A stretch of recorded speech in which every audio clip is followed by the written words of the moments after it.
Bueno, vamos a comenzar el día de hoy. Si quieren abrir sus Biblias a Hechos capítulo 9. Hechos 9. Y vamos a continuar con uno de los capítulos más importantes de la Biblia. Y como mencioné hace 15 días, la razón que lo dije,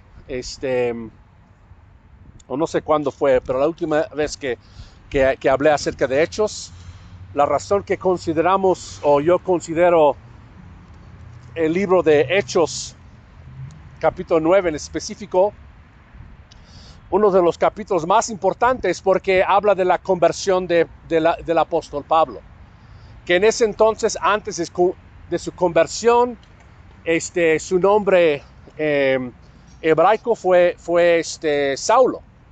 Y todos conocían a él como Saulo de Tarso, y él fue un hombre, un fariseo, y perseguía a la iglesia, tenía una fama muy, muy fuerte en cuanto al celo que tenía para su religión, y perseguía a la iglesia cristiana, o sea, la iglesia de Cristo.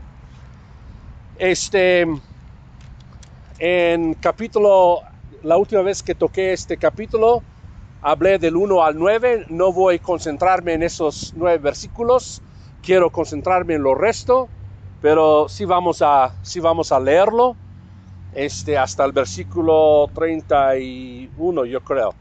Dice: y Saulo, respirando aún amenazas y muerte contra los discípulos del Señor, vino al príncipe de los sacerdotes y demandó de él letras para Damasco a las sinagogas, para que si hallase algunos hombres o mujeres de esta secta, los trajese presos a Jerusalén.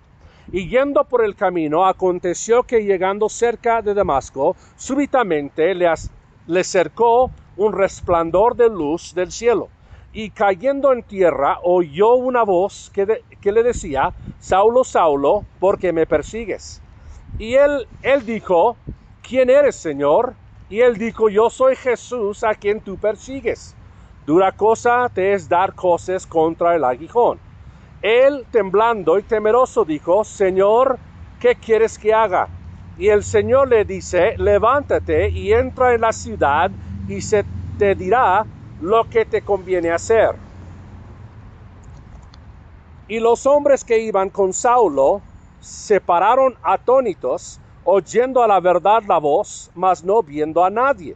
Entonces Saulo se levantó de tierra, y abriendo los ojos no veía a nadie. Así que, llevándole por la mano, metiéronle en Damasco, donde estuvo 3 días sin ver, y no comió ni bebió. Había entonces un discípulo en Damasco llamado Ananías, al cual el Señor dijo en visión: Ananías. Y él respondió: heme aquí, Señor. Y el Señor le dijo: levántate y ve a la calle que se llama La Derecha, y busca en casa de Judas a uno llamado Saulo de Tarso, porque aquí él ora. Y ha visto en visión un varón llamado Ananías, que entra y le pone la mano encima para que reciba la vista. Entonces Ananías respondió: Señor, he oído a muchos acerca de este hombre, cuántos males ha hecho a tus santos en Jerusalén. He aquí, tiene facultad de los príncipes o los sacerdotes de prender a todos los que invocan tu nombre. Y le dijo el Señor: ve, porque instrumento escogido me es para que lleve a mi nombre en presencia de los gentiles y de reyes y los hijos de Israel, porque yo le mostraré cuánto le sea menester que padezca por mi nombre.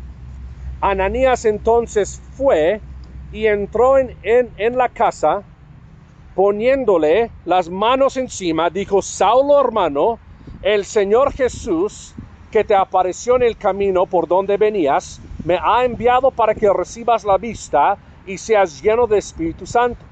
Y luego le cayeron de los ojos como escamas, y recibió al punto la vista, y levantándose fue bautizado. Y como Y como comió, fue confortado y estuvo Saulo por algunos días con los discípulos que estaban en Damasco. Y luego en las sinagogas predicaba a Cristo diciendo que este era el Hijo de Dios. Y todos los que le oían estaban atónitos y decían, ¿no es este el que asolaba en Jerusalén a los que invocaban este nombre? Y a eso vino acá, por llevarlos presos a los príncipes de los sacerdotes. Empero Saulo mucho más se esforzaba y confundía a los judíos que moraban en Damasco, afirmando que este es el Cristo. Y como pasaron muchos días, los judíos hicieron entre sí consejo de matarle. Mas las acechanzas de ellos fueron entendidas de Saulo, y ellos guardaban las puertas de día y de noche para matarle. Entonces los discípulos, tomándole de noche, y le bajaron por el muro de una espuerta, y como vino a Jerusalén, tentaba de juntarse con los discípulos, mas todos tenían miedo de él, y no creyendo que era discípulo. Entonces Bernabé, tomándole, lo trajo a los apóstoles y contóles cómo había visto al Señor en el camino y que le había hablado, y cómo en Damasco había hablado confiadamente en el nombre de Jesús, y entraba y salía con ellos en Jerusalén, y hablaba confiadamente en el nombre del Señor, disputando con los griegos, mas ellos procuraban matarle. Lo cual, como los hermanos entendieron, le acompañaron hasta Cesarea, ¿verdad? Cesarea, gracias. Y le enviaron a Tarso. Las iglesias entonces tenían paz por toda Judea, Galilea, Samaria, y eran edificadas andando en el temor del Señor, y con consuelo del Espíritu Santo eran multiplicadas. Hasta ahí por el momento. Ahora, y vamos a tocar estos versículos. Obviamente hay dos personajes aquí, aparte de Pablo, en este capítulo Saulo, que son importantes. El primero es Ananías. Ananías era importante, posiblemente un líder allí en esa región. Obviamente fue fiel. Y quiero que vean la diferencia entre cuando Dios habla, o Dios habló más bien con Saulo. Él no sabía la voz, él no entendía quién era. O sea, escuchaba la voz, entendió las palabras, pero él preguntó, ¿quién eres? Totalmente al contrario de Ananías. Cuando Dios habla a Ananías, él dice, heme aquí. O sea, ¿por qué es importante? Porque el cristiano conoce la voz de Dios. El inconverso no lo conoce. Es por eso que cuando hablamos de Cristo, cuando se enseña de Cristo, cuando se predica de Cristo, muchos no entienden nuestra idioma o nuestra enseñanza más bien, porque desconocen a Cristo, desconocen su carácter, desconocen la persona de Dios, lo rechazan por completo porque no entienden quién es. Ahora, Ananías sabía y tenía una relación con Dios. Es curioso porque él comienza a enseñar a Dios, ¿verdad? Como si Dios no supo acerca de Saulo, ¿verdad? Dice, mira, yo he escuchado de este hombre, quizá no tú no lo conoces, pero yo sí lo conozco, tratando de enseñar a Dios quién era Saulo. Y me gusta la respuesta. Dios como dice, ¿sabes qué? Tú ve. No, yo no quiero hablar de esto. Haz lo que te digo. Ve. Este hombre es instrumento mío. ¿Qué fue la reacción de Ananías? No fue la reacción como tú y yo muchas veces discutiendo y seguimos discutiendo con Dios. Vamos a hacer lo que Él dice, y Él hizo lo que Dios dijo, y no había más argumento. Dios dijo, ok, está bien. Él se equivocó, pero no fue regañado. Solamente se me hace curioso porque así somos tú y yo. Me gusta que Dios permitió que esta parte quedara en la Biblia para entender estos hombres no son diferentes que tú y yo. Creyeron en Dios, siguieron a Dios, tenían dudas. A veces tenían dudas de cómo caminar con Dios. las cosas que Dios estaba mandando a hacer, me parece un poco peligroso, pero ok, lo voy a seguir. Son gente como tú y yo. Pablo, muy diferente, porque se ve que él no tenía freno. Todo lo que Dios mandó hacer, él lo hizo con mucho fervor, y no solamente fervor, pero con muchas ganas, hasta yo creo que sobrepasó el mandato de Dios. Y qué bien que hay gente así. Muchas veces tú y yo no podemos compararnos muy bien con gente como Pedro o como un Pablo o un Timoteo, pero sí podemos comprendernos con gente como Demas, que abandonó a Pablo porque amó más a este mundo. Él sí entiendo, ¿sí? Porque es una lucha que tenemos. No vemos que esta lucha fue fuerte en Pablo. Él dijo, ¿sabes qué? Este mundo está mal, y yo voy a poner mis ojos en el blanco y yo voy a seguir adelante. Y fue con mucho fervor, servía. Yo creo que debemos alcanzar este nivel. Todos como cristianos debemos ser más como Cristo, más como Pablo. ¿Y por qué? Porque Pablo dijo, yo sigo a Cristo. Otra persona importante ahí es Bernabé. Importante. ¿Por qué? Porque si no fuera por Bernabé, yo creo que los mismos hermanos no hubieran recibido a Pablo. Tenían dudas. Pensaban que era un truco. Pensaban que Pablo estaba allí. Fue una estrategia diferente que él estaba usando para tratar de tumbar o juntar los cristianos para matarlos. Bernabé llega y tenía que ser Bernabé. Bernabé tenía una fama o era una persona importante con los cristianos, sabían su testimonio, y el hecho que Bernabé dice, ¿sabes qué? Y lo agarró por la mano, lo que él estaba diciendo era, ¿sabes qué? Yo estoy dando mi voto, confía. Yo sé que no puedes confiar en él, pero confía en mi palabra, confía en lo que yo estoy presentándote, un hombre cambiado. Y es por eso que los hermanos aceptaron a Pablo.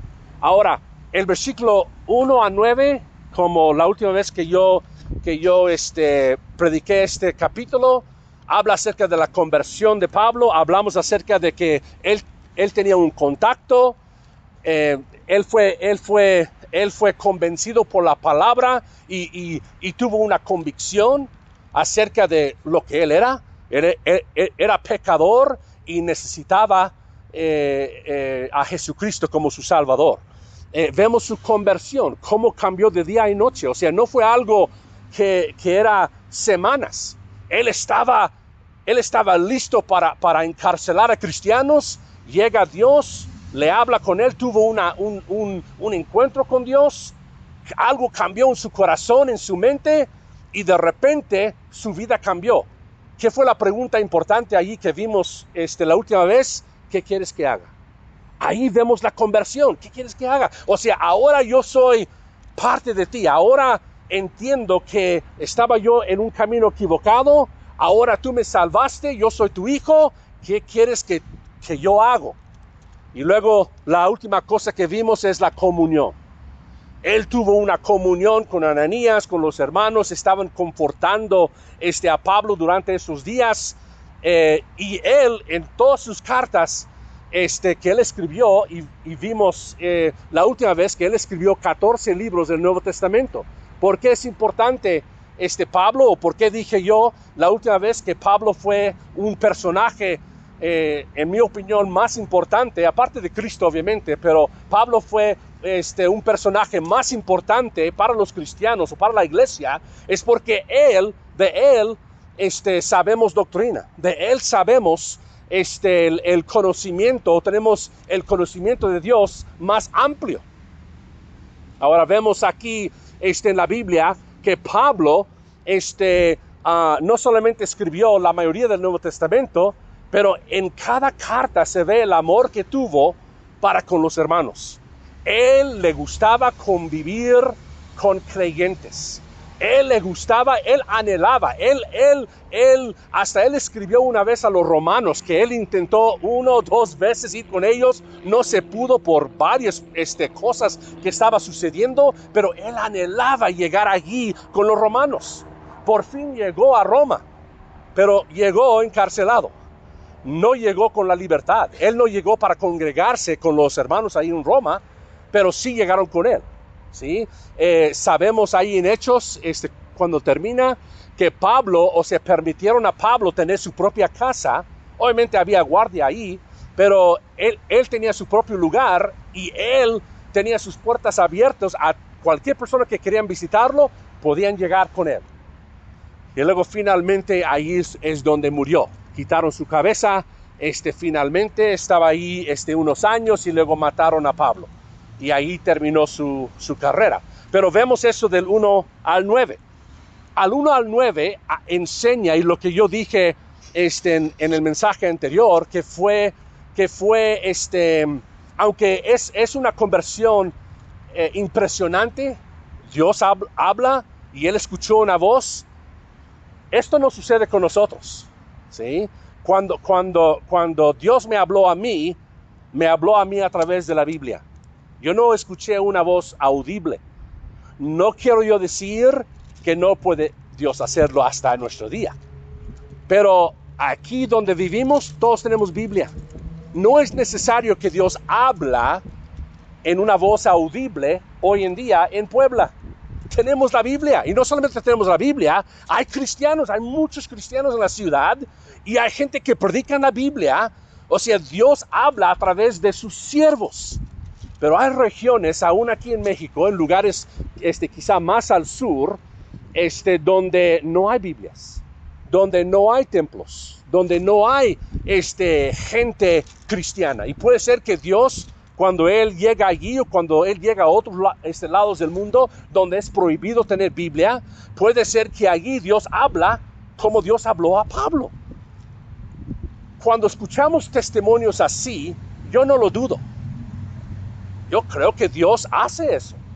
Ahora, lo que yo dudo hoy en día es iglesias cristianas donde dicen que Dios habla en tal templo aquí y dicen cosas que la verdad contradice la Biblia misma.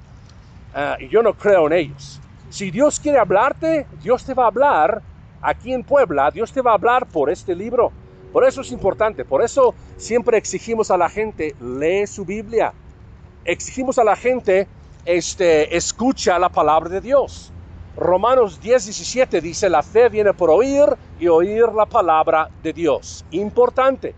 Por eso por eso comenzamos el canal de YouTube, para poder subir las predicaciones ahí, para que la gente, los que quieren, pueden abrirlo y escuchar algunas doctrinas, algunos mensajes, porque sabemos, no es la voz de nosotros, no es nuestro esfuerzo que les va a convencer, es la palabra de Dios.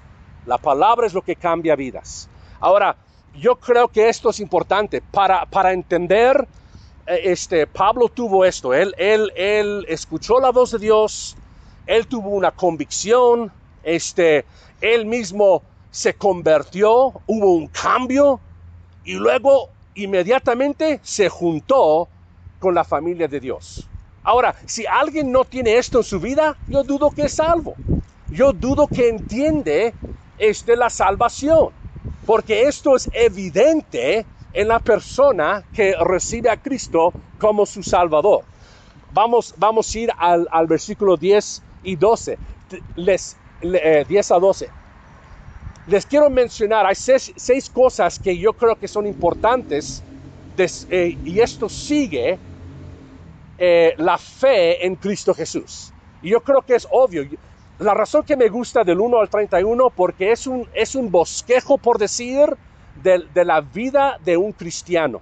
Esto son cosas evidentes en la vida de un cristiano. Si alguien no tiene esto, si alguien no tiene estas características en su vida, puede ser que no han entendido la salvación. No es que Pablo fue la excepción. No fue que Pablo fue el único, que tuvo esto. No, esto es algo que está en cada cristiano. La primera cosa dice en el 10 a 12, habla acerca de la oración. ¿Sí? Pablo estaba orando. ¿Recuerdas que antes decía que Pablo no tenía vista, no tenía la vista y no comió ni bebió? Y luego en el 10 y el 12 sabemos lo que estaba haciendo. Si no estaba comiendo y no estaba bebiendo y no tenía vista, ¿qué estaba haciendo? Dice allí, estaba orando. Dios habla con Ananías y él dice, Ananías, ve a tal calle que se llama derecha. Vas a encontrar una persona en esta casa. Y Dios dijo a él, está orando. Ahora, esto es algo importante. ¿Por qué? Porque esto sigue o es parte de la vida de un cristiano. Comenzamos a orar. ¿A poco Pablo no oraba antes? Él oraba. Él era fariseo. Y estamos hablando de estos religiosos, se ponían al aire libre en diferentes esquinas. Ellos querían hacer su oración muy elocuente, visto de los hombres. O sea, querían que todos supieran que eran hombres de Dios. Y hablaban. Él sabía muchas oraciones. Él podía repetirlos. Él era un hombre muy religioso. El problema es que la oración nunca llegaba a la presencia de Dios. Es como hoy en día. Hoy en día la misma cosa sucede. Hay muchos religiosos. Tú vas y puedes caminar en una colonia, en unas calles, y puedes ver que tienen imágenes en las calles. Tienen aquí muy cerca es el templo de Judas, ¿no? Aquí abajo, cada año hacen una celebración para eso. O sea, hacen un montón de cosas para su santo favorito y piden mucho. Mira, yo he visto personas que hasta dan su dinero, dan su tiempo, hacen votos, hacen mandas a diferentes mediadores según ellos y piden mucho a Dios.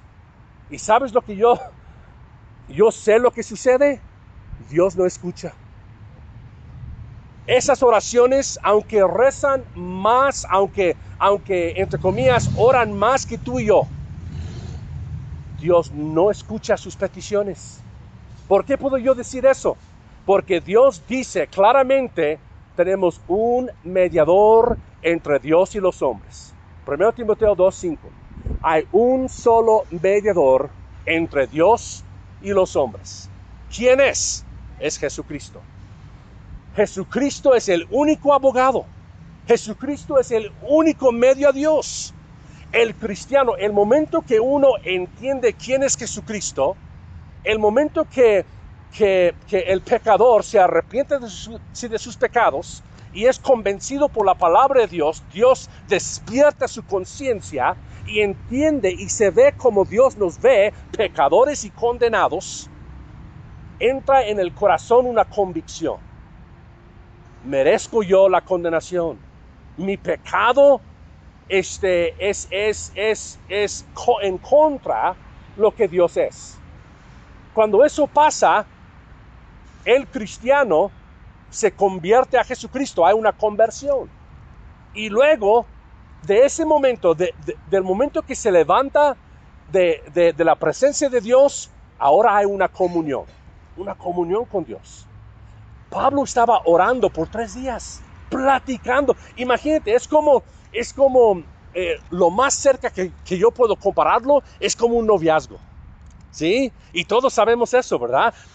La primera vez cuando alguien nos agarra la atención y es, wow, ¿quién es ella, no? Y o sea, yo recuerdo bien con mi esposa, o sea, ella entró en una fiesta y donde yo estaba y vi a ella y inmediatamente quería conocer a ella. Inmediatamente yo llegué y aunque me rechazó al principio, pero yo todavía estaba queriendo conocer a ella y comenzamos a platicar por teléfono. Es cuando en ese entonces teníamos los teléfonos conectados a la pared, no estas que tenemos hoy en día, y podía yo hablar con ella por horas en el teléfono.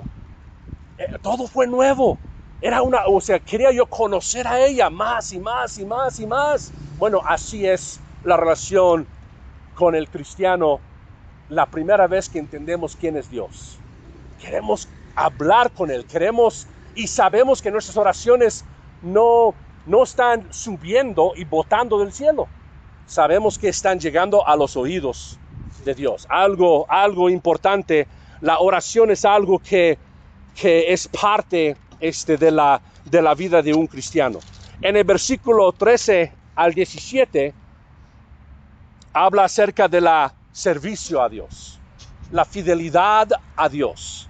¿Sí? Solamente si vamos a mencionar esto, no vamos a entrar mucho en detalle. Ya leímos los versículos, pero solamente para que tú sepas, esto es evidente después de la conversión. Después de que uno se salva, la oración ya es evidente en la vida. ¿Sí? Es como respirar. ¿Sí? O sea, yo no pienso si debo hablar con Dios. Yo hablo con Dios. Escuché el mensaje de Ricardo el día de hoy y él mencionó algo en su prédica. Él dijo, mira, no quiero que me lo toman mal, pero yo hablo con Dios, o sea, todo el día hablo con Dios. O sea, no.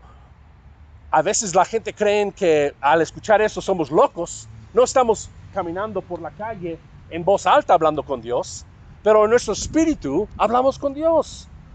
Cuando yo estoy en un tráfico, cuando yo veo algo o siento, no sé, que estoy en un momento peligroso o estoy buscando. Ayer me quemé mi mano tratando de buscar una herramienta que cayó en el motor y no podía encontrarlo, y yo estaba metiendo mi mano y me quemé aquí mi brazo, pero en ese momento yo recuerdo orando con Dios, Señor, ayúdame. ¿Sí? O sea, es parte de mi vida. Dios está conmigo, y aún las cosas mínimas como una herramienta que perdí, yo hablo con Dios, Señor, ayúdame. ¿Y sabes qué? Me ayudó. Me quemé, pero me ayudó. Yo encontré esa herramienta, podía localizarlo, podía sacarlo, y ya terminé mi trabajo de mecánica, ¿verdad?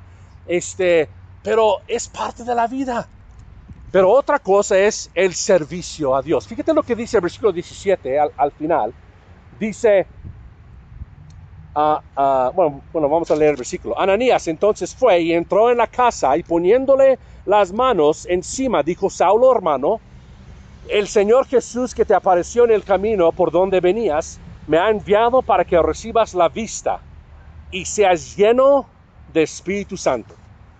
Ahora, esa frase, ser lleno de Espíritu Santo. Déjame decirte, la vida, eso significa que el cristiano es guiado por el Espíritu Santo. Es todo lo que significa. Ser lleno del Espíritu Santo, tú eres guiado por el Espíritu Santo. Dios en ti enseñándote lo que tú debes hacer. Todo cristiano dice en Efesios 1:13 que somos sellados con el Espíritu Santo al momento de creer. El momento que creemos en Él, el momento que pedimos la salvación, el momento que nos arrepentimos, ponemos la fe exclusivamente en Cristo Jesús, pedimos la salvación de Dios, Él nos da el Espíritu Santo. Y el Espíritu Santo morando en nosotros nunca se va. No es algo que yo tengo más el día de hoy y menos mañana cuando cometo un pecado. No, el Espíritu Santo está conmigo. Soy lleno del Espíritu Santo. Yo quiero ser lleno en este sentido todos los días que yo sigo y yo estoy haciendo la voluntad de Dios. Esto es importante. Es todo lo que significa ser lleno del Espíritu Santo. Es que uno está caminando con Dios. No es algo, no debemos hacerlo más difícil que es. Si alguien recibe a Cristo y si alguien se dice salvo, es lleno del Espíritu Santo y debe estar caminando con Dios. No estoy diciendo que, porque sí es posible apagar el Espíritu Santo. Un cristiano puede apagarlo. ¿Cómo? No siendo fiel, no hablando con Dios, viviendo en pecado. Mira, el cristiano es cristiano no porque es bueno, es cristiano porque Dios le salvó. Dios ha puesto el Espíritu Santo en nosotros y Él nos guía a toda verdad. Cuando el cristiano comienza su vida con Cristo, es muy importante que lea la Biblia. ¿Por qué leer la Biblia? Porque ese Espíritu Santo adentro que tenemos nos va a guiar para quitar las cosas malas de nuestra vida y desarrollar las cosas buenas en este mundo. Y es por medio de la palabra de Dios, es por medio de la predicación que uno cambia. ¿Por qué?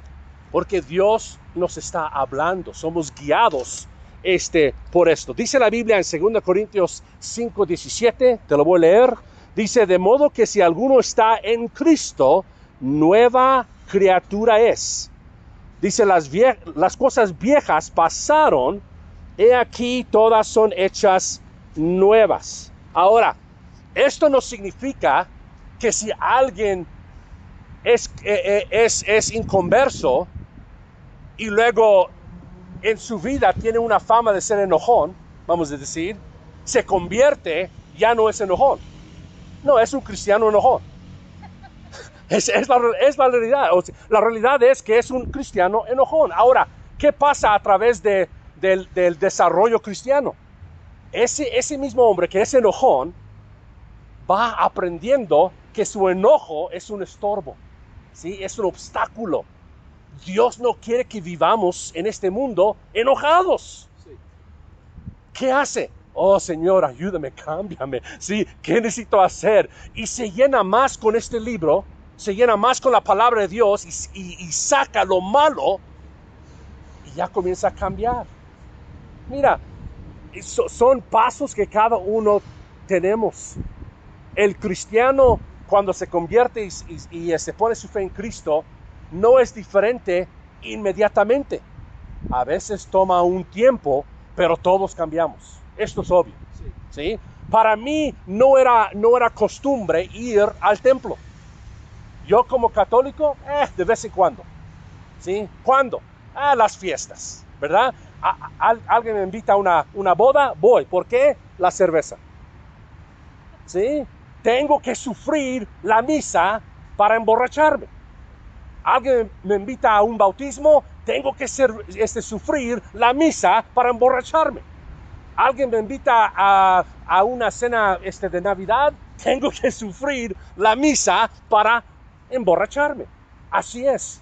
Pero déjame decirte, una vez que Cristo se revela en ti, una vez que Cristo pone su fe, o sea, tú pones tu fe en Él, todo cambia. Pablo quería estar con los cristianos, ya no para matarlos, pero para convivir. Él quería estar donde Dios estaba. Él quería estar en comunión con Dios. Esto pasa cuando alguien se convierte al Señor Jesucristo. Hay un cambio radical en ese sentido. Yo anhelaba ir a las reuniones. Quería saber más y más no porque la gente allí eran bonitos o me ofrecían algo. No, me costaba ir a la reunión, porque tú gastas tu tiempo, gastas tu dinero, gastas todo para ir allí y para escuchar la palabra. Pero esa inversión que hacemos, lo hacemos no para ganar algo físico o algo material, lo hacemos para ganar más a Cristo. ¿Sí? Es el cambio que sucede en la mente de todo cristiano.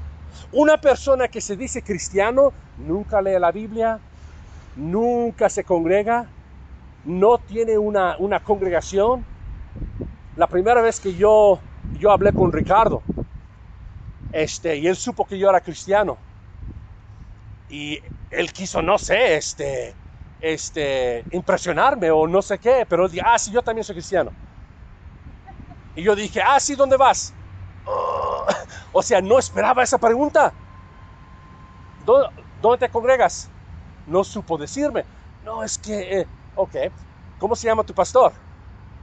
No sabía cómo contestar. Y yo dije, ¿tú no eres cristiano? O sea, no le dije una voz audible, pero pensando adentro, él no es cristiano. O sea, ¿cómo es que alguien que diga que cree en Cristo, sí, bíblicamente, pero no se congrega? ¿No alaba a Dios? ¿No conoce los hermanos? ¿No me puedes decir un nombre de alguien en tu congregación? Algo pasa. Porque vemos en cada instante en la Biblia se juntaban. Gente perdieron sus vidas por reunirse juntos. Esto no es una excepción. Es la realidad de todo cristiano. Todos tienen ahora una vida de oración. Todos tienen ganas para servir a Dios. Otra cosa, todos somos, tenemos el Espíritu, somos llenos o más bien somos guiados por el Espíritu Santo. Otra cosa es la comunión como yo mencioné. Ahí en el 17 hasta el 19, fíjate cómo Ananías llega con él y le dice, en el 17, él dice, Saulo, hermano. Unos versículos antes, Ananías estaba diciendo a Dios, este no es cristiano, te equivocaste, me estás mandando con una persona que no conoces. Y Dios dice, ve, no te quedas aquí argumentando conmigo, ve y hagas lo que yo te digo, este es un instrumento mío. Es todo lo que necesitaba Ananías escuchar. Él llegó con él y él dice, bueno, me dijeron que eres el hermano. No, era todo lo que él tenía que escuchar de Dios. Llega ahí y él dice, Saulo, hermano. ¡Wow! Increíble. La comunión es algo importante. Ananías lo entendió. Tenemos que tener contacto con personas. Ahora, aquí viene un problema fuerte también, porque cuando hablamos de comunión, tenemos que entender, el cristiano se junta con los de la misma fe, y esto obviamente significa o implica, deja las amistades de antes. O sea, no es algo fácil, pero esto sucede en cada cristiano. Yo no puedo estar siguiendo la misma bola de antes y seguir a Cristo. Imposible. Ahora, mismo Dios sabe que esto no es razonable que Dios te diga a ti, ya nunca hablas a los inconversos. No, estamos aquí para hablar con gente que no creen. Sí. Fíjate lo que dice 1 Corintios capítulo 5. 1 Corintios capítulo 5. Primera capítulo 5. En el versículo, vamos a leer comenzando en el 9.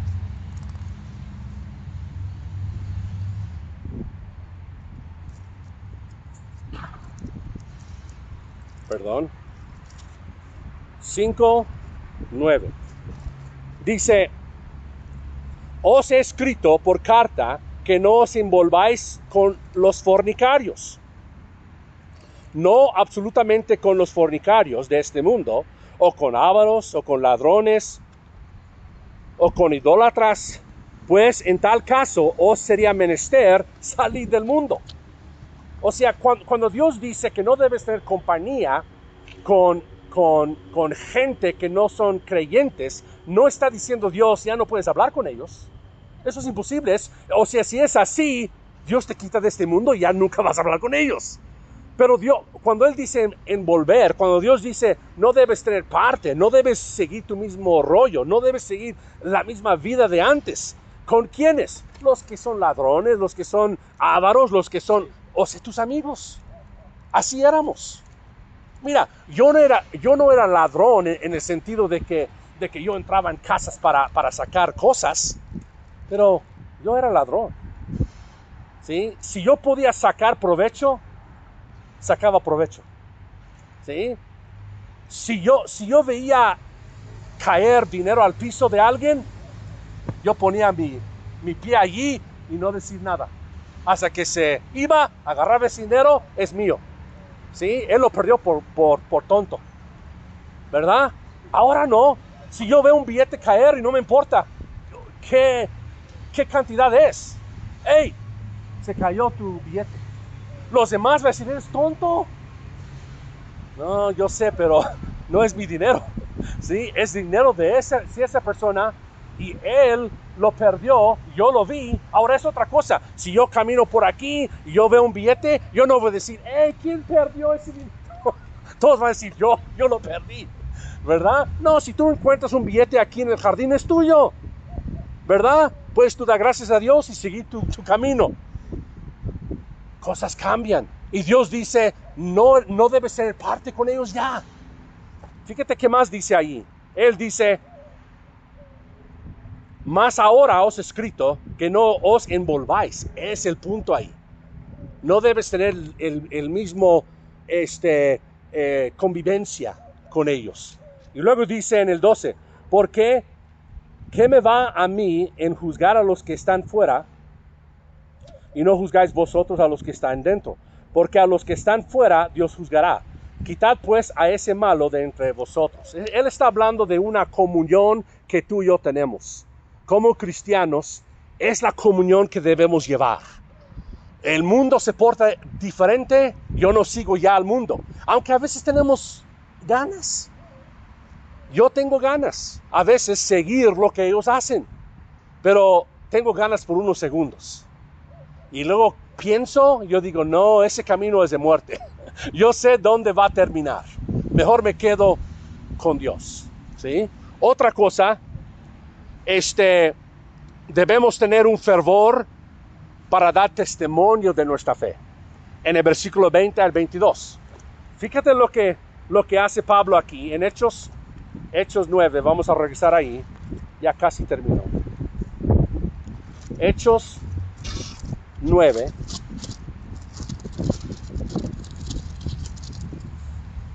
En el 20. Me gusta esto. Fíjate lo que dice el 20. Ananías llega, pone su mano, abre sus ojos, come, convive allí, y luego en el 9 dice, en el 20, y luego en las sinagogas predicaba a Cristo, diciendo que este era el Hijo de Dios. Inmediatamente, después de recibir su vista, después de convivir con los hermanos, después de tomar un tiempo allí, inmediatamente fue y comenzó a dar su testimonio, o más bien testificar a Cristo a la gente. ¿Tú sabes que esto pasa a todo cristiano? Claro, cuando yo recién me convertí, tenía más celo para esto, yo entiendo esto. Pasa el tiempo y somos más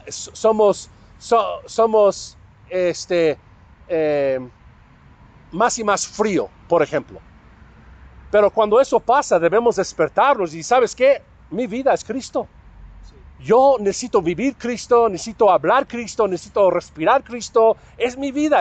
O sea, la razón que estoy aquí es porque Cristo me salvó. Y necesito yo decir a otros, el Salvador puede salvar.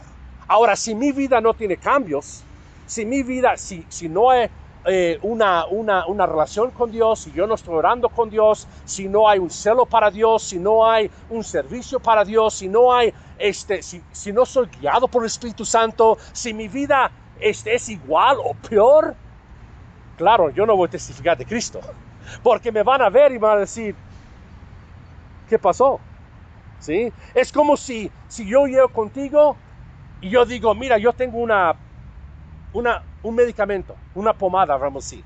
Yo tengo una pomada y si tú lo usas, te cura inmediatamente. Cualquier herida que tú tienes, desaparece. Y luego me ven que yo tengo esa herida en mi brazo. Van a decir, espérate. Eso que me vas a vender, cura inmediatamente. Sí. ¿Y qué pasa ahí? No, es que, no, vamos a hablar de la medicina. Es exactamente lo que muchos hacen. Sí, yo amo a Cristo, yo sigo a Cristo, yo creo en Cristo, pero la gente está viendo a ellos y dicen, pero eres borracho, me robaste hace 8 días, ¿sí? Me pediste dinero y nunca me lo regresaste. Sí. Cuando tú me dijiste que me ibas a pagar la próxima quincena, y ya pasó 2 quincenas y todavía no me has pagado, y están pensando todo esto en su mente y tú hablándoles de Cristo. No, mira, Pablo Él salió para dar testimonio de Cristo porque algo cambió en su corazón. ¿Sí? Algo, él tenía odio y ahora tiene amor. La gente no lo creía, pero dar testimonio es parte de cada cristiano. Repito, hay momentos donde se apaga uno. Hay momentos donde no está caminando bien y con razón no quieres hablar de Cristo. Yo entiendo eso, pero no debe durar. Debe uno, cuando se da cuenta que está alejado de Dios, se arrepienta y sigue este camino y comienza otra vez esa relación y ese testificar de Cristo y lo que hizo por ti. Otra cosa, la última cosa, no tenía ya temor, el 23 al 31, no tenía ya temor de sufrir. Sufrir por el nombre de Cristo. Y sabes, esto pasa. Por ser cristianos sufrimos. ¿En qué sentido? Perdimos muchas cosas. El hecho que mira, cuando yo me convertí, yo trabajaba en una bodega, y mis amigos, tenía muchos amigos, muchos. Cada quincena teníamos que hacer algo. Jugar billar, siempre beber, siempre en fiestas. El momento que yo me convertí, comencé yo a hablar con ellos de Cristo, inmediatamente sucedió esto. Fue un cambio radical en mi vida. No fui la excepción. Esto pasa a los que creemos en Cristo. Cuando yo comencé a cambiar, y mi vida estaba cambiando, solo, mis amigos se apartaron. Más que yo quería hablar con ellos, ellos dijeron, ya no te queremos hablar. Y se iban, se fueron. Ahora, esto duele. Pero Dios me dio otros amigos de la misma fe, gente que me entendían, gente que yo tenía algo mucho más en común, que es Cristo Jesús. Pero sufrimiento lo vamos a pasar. No solamente económicamente, sufrir la carne, cosas así por seguir a Cristo. Esto va a suceder. Pero aún así, con todo eso, Pablo decía, yo sigo a Cristo. Esto es algo que está en cada cristiano. Si no tiene esto, si algo está fallando con estas cosas que yo mencioné, es posible que deberías hacer una examinación en tu vida para ver si en verdad creíste. ¿Eres creyente rebelde o nunca creíste? Porque estas cosas son evidentes en las personas que creen en el Señor Jesús. Amén. Bueno, vamos a terminar ahí, y vamos a orar.